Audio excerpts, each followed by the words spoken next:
Hello guys and welcome back to the channel. In this video, I'll show you how to reset a VSeeBox remote. While the remote doesn't have a dedicated factory reset option, you can erase the saved TV controls and reconnect the Bluetooth remote if it's not working properly. Let's start by clearing the TV button settings. If you have previously programmed functions like power or volume, press and hold the TV power button for about 8 to 10 seconds. Keep holding it until the indicator light starts flashing quickly. Then release the button. This removes all the saved TV commands so you can program them again. It's not a full factory reset, but it does reset the learned IR functions. If the problem is with the Bluetooth connection, you'll need to pair the remote again. Stand close to your VSeeBox, then press and hold the OK and volume down buttons together for around 5 to 10 seconds.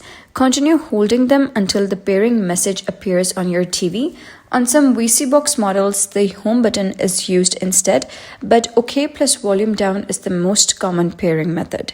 If the remote still doesn't connect, restart the VSeeBox, unplug the device from the power outlet. Wait about 1 minute, then plug it back in. Once it finishes starting up, repeat the Bluetooth pairing process. If you're still having trouble, then check the batteries before trying anything else.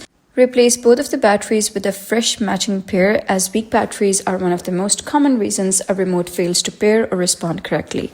And that's how you can reset a VSeeBox remote and fix common connection issues. Hopefully this guide helped. Thanks for watching and I'll see you in the next video.